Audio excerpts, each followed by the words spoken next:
প্রিয় দর্শক, দেশ টিভির নিয়মিত অনুষ্ঠান দেশের কথা দশের কথায় স্বাগত জানাচ্ছি। আমি নজরুল কবির।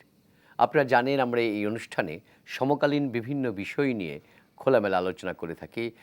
চেষ্টা করি সমস্যা সংকটগুলো খুঁজে বের করতে এবং তার সমাধানও বের করার চেষ্টা করি। প্রিয় দর্শক, আপনারা জানেন যে সম্প্রতি রাজধানীর একটি ইসলামী সংগঠন তারা সমাবেশ ডেকে বলেছে যে সেখানে বঙ্গবন্ধুকে নিয়ে যেই সরকারের পরিকল্পনা আছে যে সর্ববৃহৎ একটি ভাস্কর্য তৈরি করার, সেই ভাস্কর্যটি তারা তৈরি করতে দেবে না। তারা হুমকি দিয়েছে প্রয়োজন বোধে তা ভেঙে গুঁড়িয়ে দেওয়া হবে, বুড়িগঙ্গায় ফেলে দেওয়া হবে। বাংলাদেশের মুক্তিযুদ্ধের চেতনাকে কেন্দ্র করে বাংলাদেশের প্রায় সবকটি জেলাতেই ভাস্কর্য বিদ্যমান আছে। ভাস্কর্যকে তারা মূর্তি নামে আখ্যায়িত করে এই ভাস্কর্যের বিরুদ্ধে, মূর্তির বিরুদ্ধে তারা জেলায় জেলায় প্রতিরোধ কমিটি গড়ে তোলার আহ্বান জানিয়েছে, ভাঙার আহ্বান জানিয়েছে। তাই আজকে আমাদের আলোচনার বিষয় ঠিক করেছি, আমরা শিরোনাম ঠিক করেছি বঙ্গবন্ধুর ভাস্কর্যে হুমকি। প্রিয় দর্শক, এই বিষয়ে আলোচনা করার জন্য আমাদের সঙ্গে আজ স্টুডিওতে উপস্থিত আছেন doctor Syed Anwar Hossain, Bangabandhu chair, Bangladesh university of professionals. আপনাদের কাছে সবার পরিচিত মুখ, তিনি ইতিহাসবিদ, বিশ্লেষকও বটেন। সঙ্গে রয়েছেন গোলাম কুদ্দুস, সভাপতি, সম্মিলিত সাংস্কৃতিক জোট। আরও রয়েছেন ব্যারিস্টার ডক্টর তুরিন আফরোজ, আইনজ্ঞ ও বিশ্লেষক। আপনাদের তিনজনকেই স্বাগত জানাচ্ছি দেশের কথা দশের কথা অনুষ্ঠানে। স্যার, আলোচনায় শুরুই করতে চাই এইভাবে যে স্যার, মুক্তিযুদ্ধের চেতনার সাথে সম্পৃক্ত অপরাজেয় বাংলার দিকে যখন আমরা তাকাই, ঢাকা বিশ্ববিদ্যালয় ভাস্কর্যের দিকে, তখন আমাদের পুরো মুক্তিযুদ্ধটাই যেরকমভাবে স্পষ্ট হয়ে ওঠে, তেমনিভাবে যেই মানুষটি আমাদের একটি স্বাধীন রাষ্ট্র দিলেন, একটি পতাকা দিলেন, জাতিসত্তার পরিচয় এনে দিলেন, সেই মানুষটির জন্ম শতবর্ষ চলছে। সরকারের পক্ষ থেকে উদ্যোগ নেওয়া হয়েছে যে বঙ্গবন্ধুর ভাস্কর্য তৈরি করা হবে, এবং সেটি প্রাথমিকভাবে এরকম একটি আলোচনা হয়েছে যে অর্থাৎ এখন যে আমরা পদ্মা সেতুর দিকে যে যাব, পদ্মা সেতু নির্মাণ হচ্ছে, যে এক্সপ্রেসওয়েটি হয়েছে সেটার ধুলাইপাড়ের একটি জায়গাতে, সেখানে এক ধরনের জিরো পয়েন্ট আছে, সেই জিরো পয়েন্টে এরকম ভাস্কর্যটি তৈরি করার কথা পরিকল্পনা করেছে সরকার। সেটাকে কেন্দ্র করে কিন্তু এক বিশাল সমাবেশ ডেকে রাজধানীর বুকে রীতিমতো হুমকি দেওয়া হয়েছে, এবং বলা হয়েছে যে এই দেশটা কারো বাবার দেশ না, এবং আরও খুব অশালীন ভাষায় কথা বলা হয়েছে। আপনার প্রতিক্রিয়াটা স্যার একটু জানতে চাচ্ছি। ধন্যবাদ আপনাকে। আমি দারুণভাবে ক্ষুব্ধ, বিক্ষুব্ধ। আমি কি বলতে কি বলে বসি তা নিজের উপরেই যেন আস্থা অনেকটা নেই, তবে সাধারণত নিজের উপর নিয়ন্ত্রণ রেখেই আমি কথা বলবার চেষ্টা করি। আপনি যে তথ্যটি হাজির করলেন বা আমরা যেটা জেনেছি সারাদিন বিভিন্ন কাগজ থেকে আর কি, টেলিভিশনের খবর থেকে, দেখুন, অনুষ্ঠানটির নাম দেশের কথা দশের কথা। দেশটা কে নির্মাণ করেছিলেন? যারা হুমকি দিলেন তারা কোথায় ছিলেন? তারা তো, তাদের পূর্বসূরীরা দেশের বিরুদ্ধেই ছিলেন।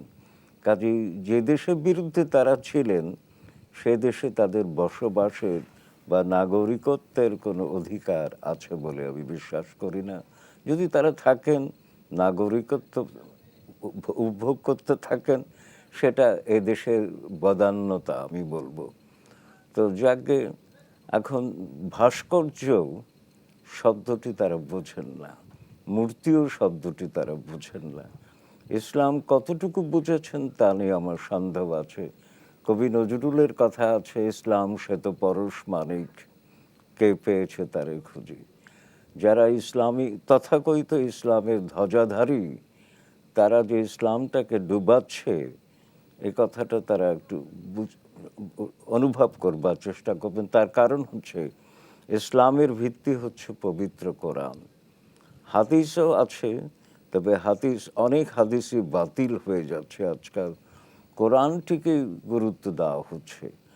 কোরআনে কোথাও কি লেখা আছে তারা যা করছেন তার সপক্ষে কোনো আয়াত আছে কিনা? বরং আমি যেটা বলি, যে সূরা হজ 22 নম্বর সূরা 40 নম্বর আয়াতে আল্লাহ বলছেন, আমি ইচ্ছে না করলে পৃথিবীতে মঠ, মন্দির, মসজিদ, গির্জা কিছুই থাকতো না। অর্থাৎ স্রষ্টার ইচ্ছা অনুযায়ী ধর্মীয় বহুত্ব, ধর্মীয় বৈচিত্র্য পৃথিবীতে বিরাজমান। এখন মন্দির, গির্জা কি নামাজ পড়া হয়? তো মন্দির গির্জা, এরপরে হয়তো তারা বলবেন যে মন্দির গির্জা ভেঙে ফেলো, এটা অনইসলামিক, কারণ তারা সূরা হজ পড়েনি, পড়লেও বোঝেনি। আচ্ছা, আর একটি বাস্তব দৃষ্টান্ত দেই। হযরত আলী রাদিয়াল্লাহু তাআলা আনহু একদিন মাগরিব নামাজের পরে বাগদাদের রাস্তায় তিনি বোধহয় হাঁটছেন, হ্যাঁ, সঙ্গে তার বেশ কজন সহচর। তো সন্ধ্যাবেলায় গির্জায় প্রার্থনা হয়। গির্জায় যীশু খ্রিস্টের আবক্ষ মূর্তি থাকে, সম্পূর্ণ মূর্তি থাকে। তো যেটাকে ভাস্কর্য বলি আর মূর্তি বলি, যাই বলি না কেন, তো তখন একজন সহচর বেশ তুচ্ছ তাচ্ছিল্য করে বললেন যে ওরা তো কাফির। হযরত আলী রাদিয়াল্লাহু তাআলা আনহু বেশ রোষ কষায়িতভাবে বললেন, যারা প্রার্থনা করে তারা কাফির হতে পারে না। কাফির আরবি শব্দ, যার অর্থ অবিশ্বাসী। সে একটা বিশ্বাস করে, বিশ্বাস ভিত্তিক ভক্তি শ্রদ্ধা থেকেই তো সে উপাসনা করে, যেভাবেই করুক না কেন। শ্রীরামকৃষ্ণ যেমনটা বলেছেন, যত মত তত পথ, আমার গন্তব্য তো এক, যেতে পারি নানান পথ দিয়ে। তো সেই জন্যে এখন আমি কোথায় আছি কোরআন অনুযায়ী সেটি বিবেচনা করতে হবে।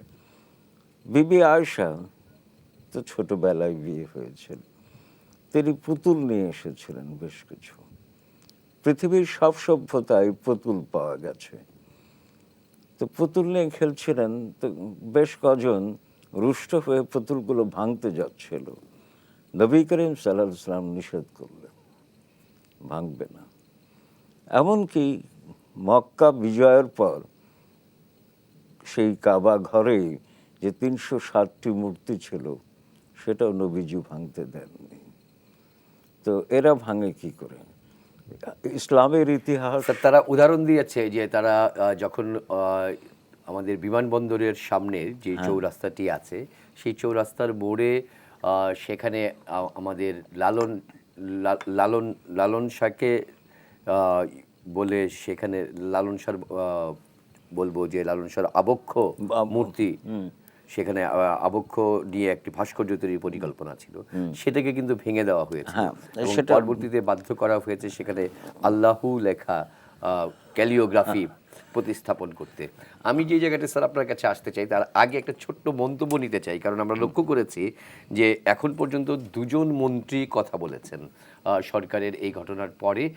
এর মধ্যে তথ্যমন্ত্রী হাসান মাহমুদ এবং মহিবুল হাসান চৌধুরী নওফেল, তিনি বলেছেন যে যারা এই ধরনের উচ্চারণ করছেন, অর্থাৎ শিক্ষা উপমন্ত্রী নওফেল বলেছেন যে যারা এই জাতীয় শব্দ উচ্চারণ করেছেন তারা এই দেশের স্বাধীনতায় বিশ্বাস করে না এবং বাংলাদেশের মাটিতে বঙ্গবন্ধুর ভাস্কর্য হবে, এরকম সরাসরি মন্তব্যটি উনি করেছেন। ডক্টর হাসান মাহমুদের মন্তব্যটি রয়েছে আমাদের কাছে, আমরা একটু দেখে নিতে চাই। মতো যারা এই নিয়ে প্রশ্ন করেছে তারা ক্ষুদ্র একটি অংশ, সুতরাং এটিকে খুব বেশি গুরুত্ব দিয়ে দেখার প্রয়োজন আছে বলে আমরা মনে করি না। এবং ভাস্কর্য আর আমি প্রথমে যেটি বলেছি, ভাস্কর্য আর মূর্তির মধ্যে পার্থক্য আছে। যারা এই নিয়ে প্রশ্ন করে তাদেরকে অনুরোধ জানাবো, ইরাক, ইরান, তুরস্ক, লেবানন, ফিলিস্তিন সহ ইসলামী বিশ্বের দিকে তাকানোর জন্য। কেউ যদি এই ধরনের সন্ত্রাসী কর্মকাণ্ড করার চেষ্টা করে, জনগণ তাদেরকে প্রতিহত করবে। শুনছিলাম আমরা যে বলছিলেন মন্ত্রী যে জনগণ প্রতিহত করবে।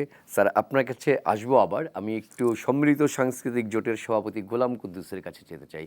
জনাব গোলাম কুদ্দুস, আমরা লক্ষ্য করেছিলাম এর আগেও যখন এয়ারপোর্টে এরকম ভাস্কর্য ভাঙা হলো, আমরা লক্ষ্য করলাম যে বলাকা যেটি আছে মতিঝিলে, সেই বলাকাকে আঘাত করা হলো। সেই সময়েও সম্মিলিত সাংস্কৃতিক জোটের পক্ষ থেকে প্রতিবাদ করা হয়েছিল।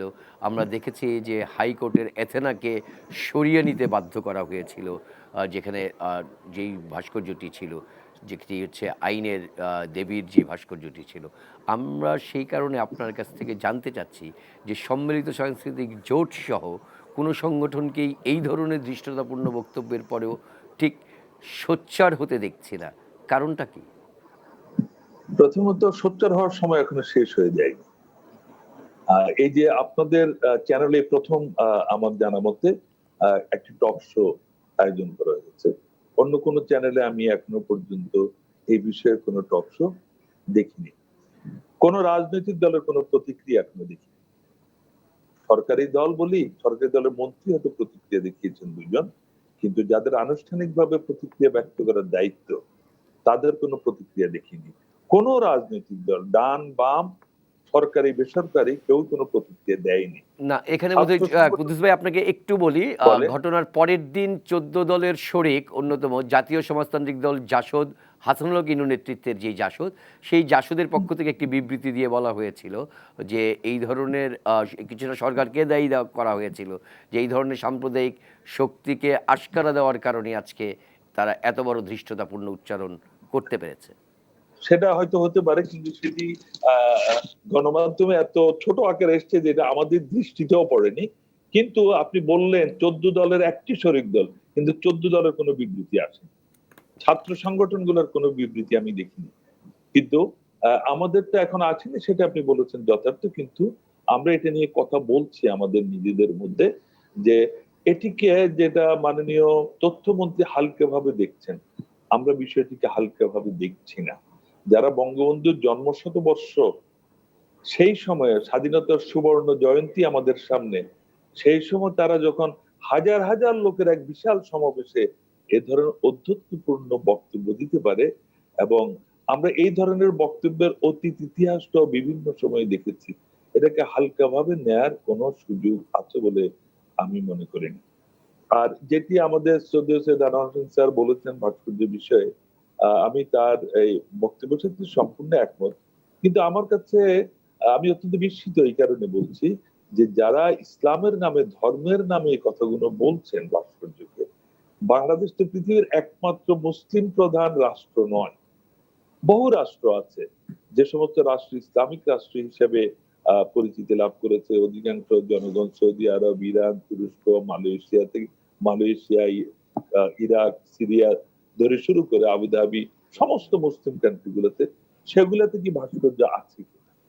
তাহলে সেগুলোতে যদি থেকে থাকে, তাহলে বাংলাদেশে নেই, অথচ আমরা সেই সমস্ত দেশকে অনুসরণ করি, তাদের রাজনীতিকে অনুসরণ করি, তাদের মতো হতে চাই, কিন্তু ভাস্কর্যের বিষয়ে তাদের সাথে ভিন্ন মত পোষণ করে আমাদের মতো চলতে চাই। তো আমি কয়েকটা ভাস্কর্যের একটু উদাহরণ একটু দিতে চাই এখানে। যেমন ধরুন সৌদি আরবে সেখানে ভাস্কর্যটা হলো একটি রাষ্ট্র, একটি দেশের, একটি জাতির ইতিহাস ও ঐতিহ্যের, সভ্যতার প্রতীক হিসাবে ভাস্কর্যগুলো নির্মিত হয়। হাজার বছরের ঐতিহ্যকে আমরা একটি ভাস্কর্যের মধ্য দিয়ে আমরা সেটা বুঝে নেই যে এই রাষ্ট্রটি বীরত্বপূর্ণ, এই লড়াইটা করেছে, এই রাষ্ট্রটি এই রকম ভাবে চলছে। সৌদি আরবে, সেখানে মরুভূমির দেশ, সেখানে ওট এবং ঘোড়ার ভাস্কর্য কি সৌদি আরবে নেই? সৌদি আরবে তো সেটি আছে। জেদ্দা শহরে আপনি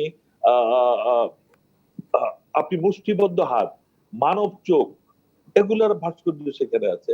আমি কয়েকটি স্পট, ইরাকের কথা আমরা তো জানি সাদ্দাম হোসেনের ভাস্কর্য কিভাবে ভেঙে সেটাকে গুড়িয়ে দেওয়া হলো। আমি কয়েকটা তথ্য এখানে উল্লেখ করতে চাই দর্শকদের সুবিধার জন্য, আমাদের বিজ্ঞ আলোচকদের জন্য। যেমন ধরেন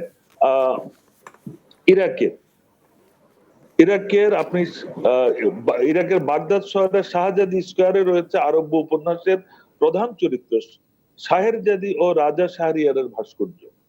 বাগদাদের আলীবাবা স্কোয়ারে রয়েছে আলীবাবা 40 চোর খ্যাত মর্জিনার ভাস্কর্য। আপনি সিরিয়াতে আপনি হাফিজ আল আসাদের ভাস্কর্য রয়েছে।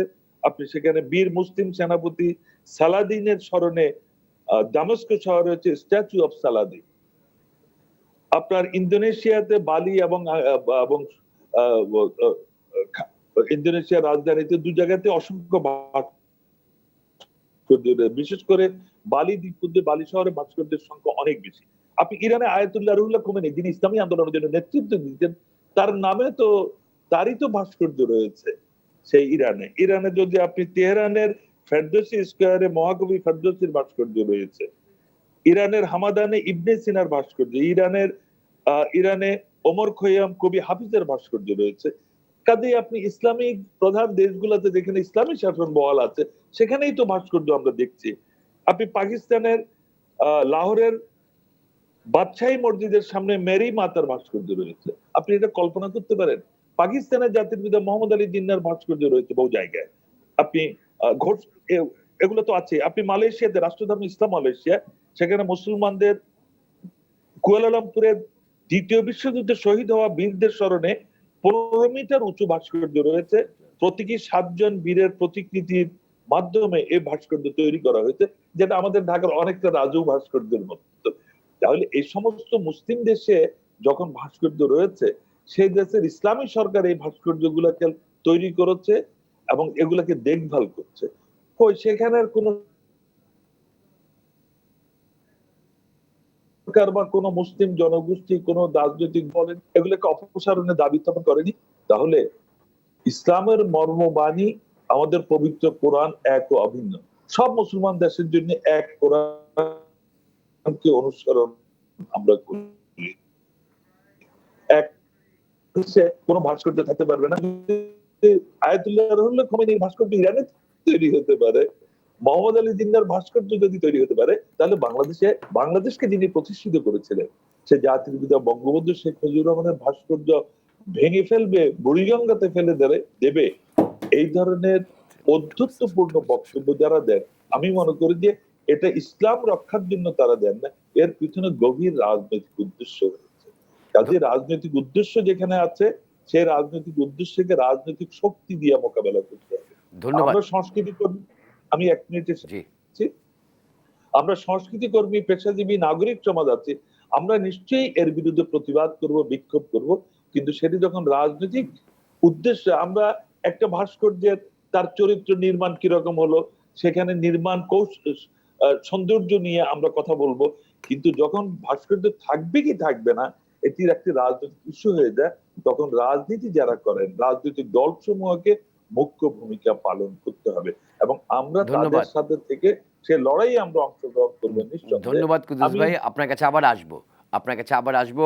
যেটি বলছিলেন আপনি যে রাজনীতিকে রাজনীতি দিয়ে মোকাবেলা করতে হবে। যদিও যারা এই অনুষ্ঠানটির আয়োজন করেছিলেন, এই তাদের ভাষায় মহাসমাবেশের আয়োজন করেছিলেন, সেটির ব্যানার তারা লিখেছিলেন যে তৌহিদি মুসলিম ঐক্য পরিষদ। কিন্তু সেখানে আমরা দেখেছি ইসলামী রাজনৈতিক দলগুলোর প্রধানরা আছেন। বিশেষ করে আমি একটা নাম উল্লেখই করতে চাই যে এই সম্প্রতি হেফাজতে ইসলামের সেখানে সম্মেলন হয়ে গেল। সেই সম্মেলনের নতুন করে যিনি মহাসচিব হলেন, তিনি কিন্তু সেই দিন বলেছিলেন যে যেই হাত দিয়ে ভাস্কর্য তৈরি করা হবে সেই হাত ভেঙে ফেলা হবে, এবং তিনি সরকারের প্রতি চ্যালেঞ্জ ছুড়ে দিয়ে বলেছিলেন যে এর আগেও আমরা ভাস্কর্য ভেঙেছি, কোট আনকোট বলছি, এর আগেও আমরা ভাস্কর্য ভেঙেছি, মূর্তি ভেঙেছি, ভবিষ্যতে ওই রকম যত হবে ভাস্কর্য ভাঙব, মূর্তি ভাঙব, এবং এটি সারা দেশে তিনি তৌহিদি জনতাকে প্রস্তুত হওয়ার আহ্বান জানিয়েছেন। জেলায় জেলায় প্রতিরোধ কমিটি গড়ে তোলার আহ্বান জানিয়েছেন। এই যে এই ধরনের আহ্বান, এটি আসলে কতটা আইনসম্মত, সেই উত্তর খুঁজব ব্যারিস্টার তুরিন আফরোজ আপনার কাছ থেকে। আপনি দীর্ঘদিন যাবৎ আইন নিয়ে কাজ করছেন, আপনি সংবিধানের বিষয়গুলো জানেন। রাষ্ট্রের কোনো নাগরিক কি রাষ্ট্রের অন্য কোনো নাগরিকের জীবনের ব্যাপারে হুমকি হিসেবে হয়ে দাঁড়াতে পারে কিনা? ধন্যবাদ। আমি একটুখানি প্রশ্নের জন্য ধন্যবাদ। আমি প্রথমে বলতে চাই যে আমাদের যে মৌলিক অধিকার রয়েছে সেটি হচ্ছে শান্তিপূর্ণ সহাবস্থানের জন্য। আমার অধিকার ততটুকুই যেখানটাতে নাকি আমি আরেকজনের অধিকার হরণ করতে পারছি না। তবে সেখানটাতে আরো সুস্পষ্টভাবে উল্লেখ করা হয়েছে আমাদের মৌলিক অধিকারের ভেতরেই যে আর্টিকেল 24 এ বলা হয়েছে যে রাষ্ট্রের যে ঐতিহাসিক যে সমস্ত স্থাপত্য রয়েছে সেগুলোকে রক্ষা করবার দায় হচ্ছে রাষ্ট্রের। এখন আমি বলতে চাই যে অতীতে যখন বিভিন্ন সময় আমরা দেখেছি ভাস্কর্য ভেঙে ফেলা হচ্ছে, এখনো ভেঙে ফেলার কথা বলা হচ্ছে। এই ধরনের বিশেষ করে ঐতিহাসিক পার্টটি যদি হয়ে থাকে, তাহলে সেখানটিতে রাষ্ট্রের তো সাংবিধানিক দায়িত্ব রয়েছে সেটিকে প্রতিহত করবার। এখন সেখানটাতে বর্তমানে আ আ আমাদের সরকারের ভেতর থেকে মাননীয় মন্ত্রী একজন বললেন যে আম জনগণ প্রতিহত করবে। হ্যাঁ, জনগণ প্রতিহত করবে সেটা তো সেই লড়াই আজকে যেমন মুক্তিযুদ্ধ মঞ্চের ব্যানারে আমরা একত্রিত হয়েছি রাজু ভাস্কর্যের, সেখানে আমরা প্রতিবাদ জানিয়েছি। কিন্তু সংবিধানে হাত রেখে যে সরকার গঠন করা হলো, সেই সরকারের দায়িত্বটা তাহলে কোথায়? তাহলে জনগণ একদিকে তৌহিদি জনগণ যাচ্ছে, আরেকদিকে কাফির জনগণ হচ্ছে, মানে তাদের কথায় এরাই হচ্ছে মারপিট করবে। এটা তো হতে পারে না। chaotic সিচুয়েশন তো গণতন্ত্রের ভিতরে টলারেট করা যায় না, যেটা নাকি আমাদের সংবিধানে সুস্পষ্টভাবে আর্টিকেল 24 এ বলা হয়েছে।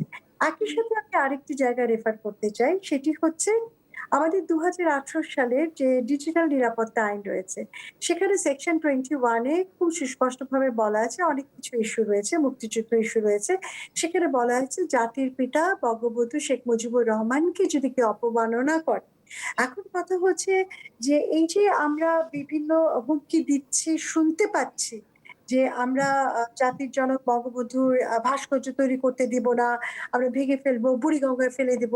এটা কি অবমাননা করা নয়? ডিজিটাল নিরাপত্তা আইনে ১ সেকেন্ডে ১ মিনিটে তো মামলা হয়। কিন্তু যখন নাকি প্রশ্ন আসছে দেশের জাতির পিতার, সেখানটাতে দুর্ভাগ্যজনক নয় কি যে আজকে মুক্তিযুদ্ধের শক্তি ক্ষমতায় রয়েছে। কিন্তু আমরা এখনো পর্যন্ত এই ধরনের বক্তব্য যারা পেশ করলেন তাদের বিরুদ্ধে কোনো একটা পদক্ষেপ নিতে, যেখানে আমার আইন রয়েছে, যেখানে আমার সাংবিধানিক দায়িত্ব রয়েছে রাষ্ট্রের, সেখানটাতে আমরা কেন এখানটাতে পিছিয়ে পড়ছি? কেন আমরা ভয় পাচ্ছি? এটা কি আমাদের এক ধরনের ছাড় দেয়া নয় কি? আস্তে, আস্তে করে কিন্তু ব্যাপারগুলো এগোচ্ছে। আমি কিন্তু যেটি নাকি কুদ্দুস ভাই বললেন যে আ যেটি নাকি আপনি বললেন যে আ সেই লালনের ভাঙা থেকে ভাস্কর্য ভেঙে সেখানে মিনার বানানো হবে। এখনো কিন্তু সেই একই রকমের কথাবার্তা বলা হচ্ছে এবং অনেকগুলো এক্সাম্পল এসেছে আজকের আলোচনায় যে কিভাবে বিভিন্ন ইসলামিক রাষ্ট্রে এগুলো রয়েছে। কিন্তু কথা হচ্ছে একই ধরনের বিষয় কি ২০১৩ সালে হেফাজতের ১৩ দফার মধ্যে একটি দফা ৯ নম্বর দফা এটি ছিল না? যে ভাস্কর্য শেষ করতে হবে, স্কুল, কলেজ, মাদ্রাসার সামনে, পিছনে, রাস্তায়, এখানে ওখানে সব ভাস্কর্য ভেঙে ফেলা হবে। আমরা আসলে কোনো পদক্ষেপ নিতে কি দেখেছি তাদের বিরুদ্ধে এই ধরনের কথা বলা, এর বিরুদ্ধে কোন রকম হ্যাঁ, জনগণ প্রতিবাদ জানিয়েছে, সাংস্কৃতিক কর্মীরা জানিয়েছে, প্রগতিশীল লোকজন জানিয়েছে। কিন্তু যতক্ষণ না আমরা আইনটাকে নিয়ে এগোবো, ততক্ষণ আমরা আসলে কোনো জায়গায় যেয়ে উপস্থিত হতে পারবো না। আমি এক্ষেত্রে একটি জিনিস একটু স্মরণ করিয়ে দিতে চাই যে আজকে আসলে আমি ঢালাওভাবে বলব না যে আমাদের দেশের সমস্ত ইসলামী আলেম ওলেমা মুফতি সবাই নেমে গেছে ভাস্কর্য ভাঙার জন্য।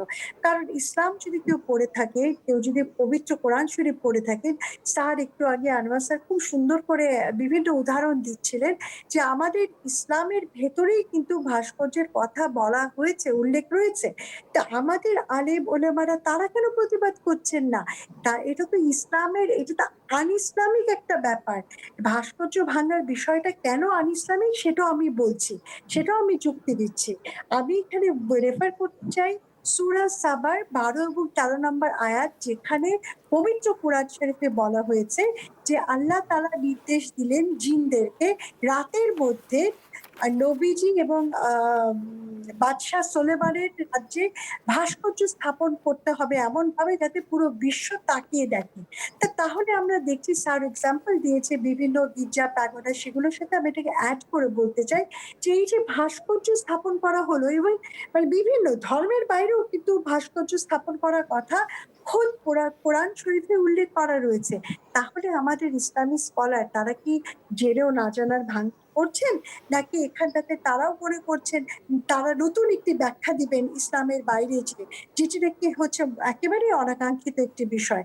সুতরাং আইনের দিক থেকেও এবং ধর্মের দিক থেকেও দুদিক থেকেই আমি দেখতে পাচ্ছি এই ভাস্কর্য নিয়ে যে ধরনের কাজকর্ম চলছে, এখানটাতে আরো বলিষ্ঠ একটা ভূমিকা পালন করার জায়গা রয়েছে সরকারের। ধন্যবাদ। প্রিয় দর্শক, আমাদের ছোট্ট একটি বিরতির সময় হয়ে এসেছে। আমরা এর ব্যাখ্যা জানতে চাইব যে এর থেকে উত্তরের উপায় কি।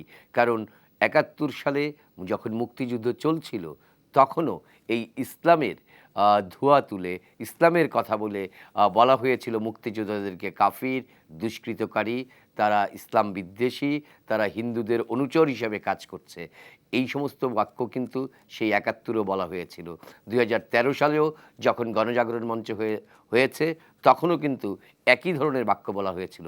আজ আবার সেই একই রকম বাক্য উচ্চারিত হচ্ছে, এবং যখন বঙ্গবন্ধুর জন্মশতবর্ষ চলছে এবং আর কয়েক মাস পরেই আমরা আমাদের স্বাধীনতার সুবর্ণ জয়ন্তী পালন করতে যাব, সেই সময়ে বঙ্গবন্ধুর ভাস্কর্য করতে না দেওয়ার হুমকিকে আসলে আমরা কিভাবে দেখব? স্যার, বিরতির আগে যে জায়গাটায় ব্যারিস্টার তুরিন আফরোজ শেষ করলেন, যে আসলে সমস্ত কাজের ক্ষেত্রে সাধারণ মানুষ বা বাংলাদেশের নাগরিকরা, আপনি নিজেও বলেছেন যে সংক্ষুব্ধ, বিক্ষুব্ধ, অনেকেই বিক্ষুব্ধ হচ্ছেন, কিন্তু রাষ্ট্রের যারা পরিচালক, সরকারের তো এই ব্যাপারে কিছু করণীয় রয়েছে। এই ব্যাপারে দেখছি আমরা একটা অদ্ভুত নীরবতা। কেন স্যার, আপনার কেন মনে হচ্ছে যে এইরকম একটি নীরবতার জায়গা দেখতে পাচ্ছি আমরা? আপনি যদি নীরবতাই বলেন বা আমি বলি নিষ্ক্রিয়তা, সব মিলিয়ে এটা একটা কৌশলমূলক। কারণ বঙ্গবন্ধু জন্ম শতবার্ষিক চলছে, সবাই বলছি আমরা।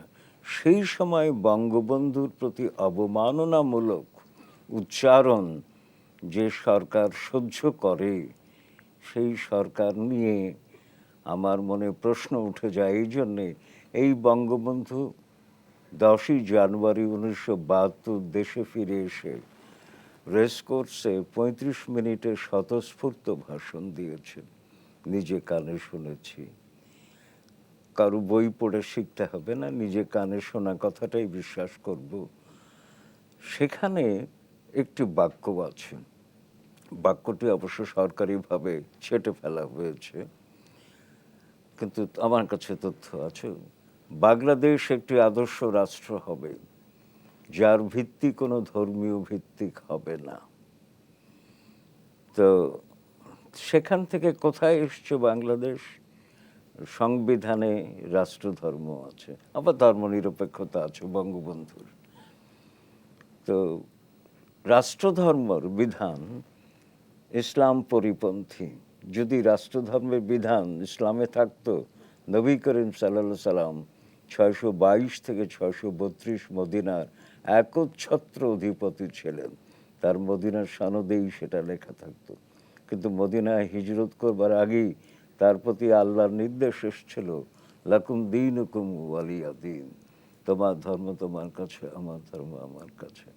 এবং মদিনার সনদ ধর্মীয় সহিষ্ণুতা, পারস্পরিক সহিষ্ণুতা একটি সুন্দর দৃষ্টান্ত। আচ্ছা, তো এখন সেই বাংলাদেশ নেই। এ কথা শুনতে খুব খারাপ শোনাবে, বাস্তব কিন্তু অনেক কঠিন, অনেক রূঢ়।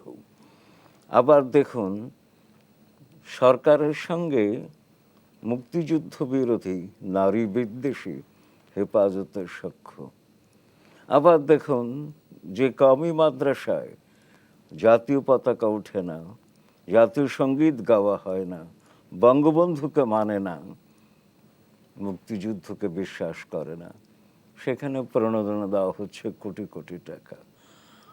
এবং হেফাজতে ইসলামের পরামর্শে আমার পাঠ্যপুস্তকের রচনা বদলে যায়। তো একটা, যারা এই ধরনের ঘটনা নিয়ে গবেষণা করেন, তারা সবসময় একটি অভিমত দিয়েছেন যে এমনতর ঘটনা ঘটার পেছনে একটি সহায়ক পরিবেশ তৈরি হতে হয়, এনাবলিং এনভায়রনমেন্ট যাকে বলা হয়েছে। তো সরকারের মৌনতা এবং নিষ্ক্রিয়তা দুটোই আমাকে দারুণভাবে বিক্ষিপ্ত করছে, যেমন বিক্ষিপ্ত অনেকেই এই মুহূর্তে। কারণ এটি ব্যারিস্টার তুহিন আফরোজ নিশ্চয়ই বলতে পারবেন যেটা আইন শৃঙ্খলার ব্যাপার। কারণ তারা যে সমস্ত উচ্চারণ করেছে, আইনের প্রতি বৃদ্ধাঙ্গুলি দেখিয়েছে তারা আর কি। সরকার তো লাফিয়ে ওঠা উচিত ছিল। হ্যাঁ, সরকার স্থিতধী থাকতে চায়, ভেবে চিন্তে অগ্রসর হতে চায়, ভালো সেটা। দেশের মঙ্গল, দশের মঙ্গল করতেই তো হবে। কিন্তু আর একটি কথা আমার কাছে যেটা মনে হচ্ছে যে এই মুহূর্তে বাংলাদেশ নামে যে রাষ্ট্র, তার চারিত্র নিয়ে আমার মনে সংশয় এসে গেছে। যদিও আগামী বছর আমরা 50 বছর পূর্তি পালন করব, কি নিয়ে করব সেটা নিয়ে আমার প্রশ্ন। আনুষ্ঠানিকতা প্রচুর থাকবে, যেমন মুজিব বর্ষে বঙ্গবন্ধুকে নিয়ে কত কিছু যে হচ্ছে তার ইয়ত্তা নাই, কিন্তু বঙ্গবন্ধু কোথাও নাই। বঙ্গবন্ধু একবার খুব দুঃখ করে অ্যান্থনি ম্যাসকারেনহাসকে বলেছিলেন যে আমি যা করি এদেশে মানুষ কিছুই বোঝে না। আসলে তাই। আজকে বঙ্গবন্ধু মুজিব বর্ষ হচ্ছে, কিন্তু কোথায় মুজিব? তার আদর্শ কোথায়? তার চেতনা কোথায়? তার দিক নির্দেশনা কোথায়? কিছুই তো পাচ্ছি না আমি। আমার কাছে মনে হয় সমস্যাটা হচ্ছে বাংলাদেশ রাষ্ট্রকে তার সঠিক পথে ফিরিয়ে আনতে হবে। এই কাজটি আওয়ামী লীগকেই করতে হবে, আর কেউ করবে না। ধন্যবাদ স্যার। গোলাম কুদ্দুস, আপনার কাছে ফিরতে চাই। প্রফেসর আনোয়ার হোসেন যে কথাটি বলছিলেন যে বাংলাদেশকে তার মূল জায়গায়, মূল চেতনার জায়গায় ফিরে আসতে হবে এবং সেটি বর্তমান ক্ষমতাসীন সরকারকেই সেই উদ্যোগ গ্রহণ করতে হবে। আপনার অভিমত? না, একেবারেই স্যার যে কথাটি বলেছেন সঠিক কথা সেটাই, এবং তার সাথে দ্বিমত করার কোনো কারণ নেই। যে কথাটি স্যার বললেন যে বঙ্গবন্ধুর জন্ম শতবর্ষ পালিত হয়েছে, কোথাও বঙ্গবন্ধুকে খুঁজে পাওয়া যায় না। এই বঙ্গবন্ধু হলো আদর্শের বঙ্গবন্ধু, যাকে খুঁজে পাওয়া যায় না। যে বঙ্গবন্ধু অসাম্প্রদায়িক রাষ্ট্র প্রতিষ্ঠার জন্য সারাটা জীবন লড়াই করেছিলেন, সাধারণ মানুষের অধিকারের জন্য লড়াই করেছিলেন, সেই বঙ্গবন্ধুর অসাম্প্রদায়িক বাংলাদেশ আজকে কৌশলের কাছে হেরে যাচ্ছে। আমরা বারবার কৌশলের কথা বলছি, কিন্তু সে কৌশল তো বহুদিন ধরে আমরা গ্রহণ করছি, তাতে কি এগুচ্ছি না পিছুচ্ছি? আমার বক্তব্য হলো আমরা পিছুচ্ছি, একে একে আমরা পিছনের দিকে চলে যাচ্ছি।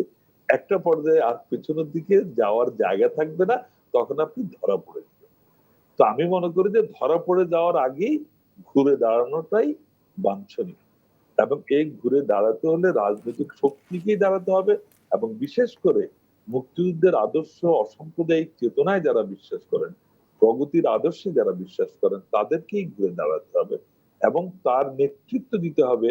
মুক্তিযুদ্ধে যারা নেতৃত্ব দিয়েছিলেন যেই দল, আওয়ামী লীগকেই এর নেতৃত্বটা দিতে হবে, এবং সকল মুক্তিযুদ্ধের আদর্শের রাজনৈতিক দল, সামাজিক শক্তি, সাংস্কৃতিক শক্তি, সাধারণ মানুষ, সবাইকে ঐক্যবদ্ধ করার এখনই সময়। আমরা যদি ভুল করি তাহলে ভবিষ্যতে ভুলের মাসুল দিবে, আমরা বলি না, মাসুল দেওয়ার সময়ও কতদূর পাবো সেটাও ভেবে দেখতে হবে। কাজেই সরকার নিশ্চিন্তে বসে আছে, আমি জানি না কারো কোনো প্রতিক্রিয়া সেইভাবে দেখছি না। সরকারের দু একজনের মন্ত্রীর বক্তব্য আমরা দেখছি, কিন্তু তাতে খুব চিন্তিত ভাব পরিলক্ষিত হচ্ছে না। কিন্তু আমরা যারা সাধারণ মানুষ আছি, যারা একটু মুক্তিযুদ্ধকে নিয়ে ভাবি, দেশকে নিয়ে ভাবি, অসাম্প্রদায়িক চেতনার কথা বলি, আমরা কিন্তু খুবই ক্ষুব্ধ এবং হতাশ। এবং এই যে ক্ষুব্ধতা, হতাশ হওয়া, এটিকে দূর করার দায়িত্ব হলো মূল রাজনৈতিক শক্তির। তাদের মধ্যে কোনো আশা দেখছি না, তাদের মধ্যে কোনো ঐক্যবদ্ধতা দেখছি না। এক হয়ে যে আপনি কথা বললেন 14 দলের একটি দল একটি বিবৃতি দিল, কেন বাকি 14 দল ঐক্যবদ্ধ ভাবে কোনো কথা বলতে পারলো না? কেন সামাজিক শক্তিগুলো কেন কথা বলছে না? আমি আজকে সংস্কৃতি কর্মী হিসাবে আমি কেন একটি কথা বলবার আগে 10 বার চিন্তা করি যে আমি কি একা হয়ে কেউ নামছে না? এই যে ব্রাহ্মণবাড়িয়াতে ঘটনা ঘটে গেল, মুরাদনগরে ঘটনা ঘটে গেল, কই রাজনৈতিক দলগুলোর কোনো ভূমিকা কি আমরা দেখেছি? সংখ্যালঘু তথ্য দিয়ে এইভাবে যে নির্যাতন করা হলো, বা আপনার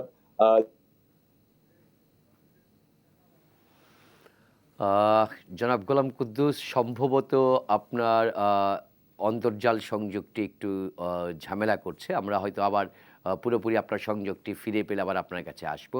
ব্যারিস্টার তুরিন আফরোজ, আপনার কাছ থেকে মন্তব্য জানতে চাচ্ছিলাম।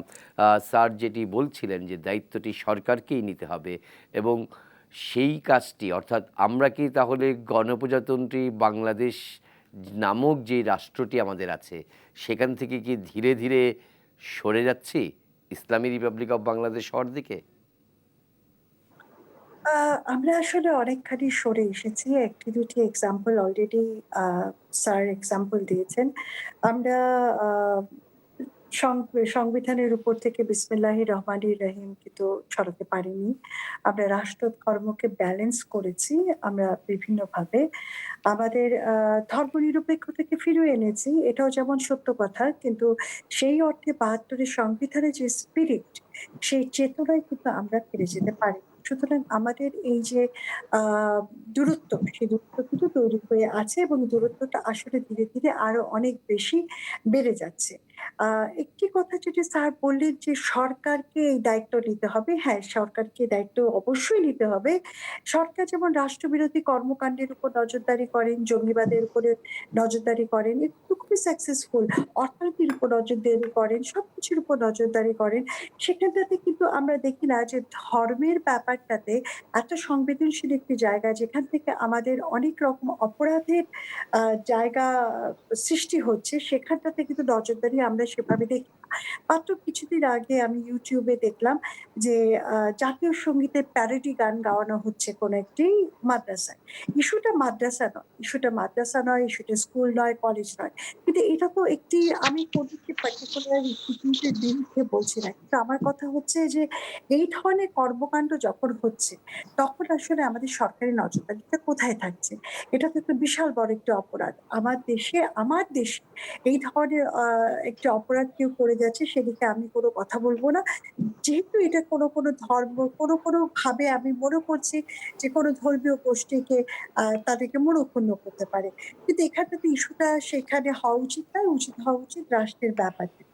আরেকটি কথা যেটা আমি আ সবসময় মনে করি এবং খুব দৃঢ়ভাবে মনে করি, সেটি হচ্ছে যে আমরা কেন জানি বিশেষ করে আমাদের দেশে এটা তো সত্য, আমাদের দেশে তো মুসলিম সংখ্যাধিক্য একটি রাষ্ট্র এবং এখানটাতে অলমোস্ট 90% কাছাকাছি 90% এর মতো লোকই হচ্ছে ইসলাম ধর্ম আ পালন করে। কিন্তু আমরা না ইসলামটাকে ছেড়ে দিয়ে রেখেছি মোল্লাতন্ত্রের হাতে। এটা কিন্তু ঠিক নয়। ইসলাম নিয়ে গবেষণাও হওয়া দরকার।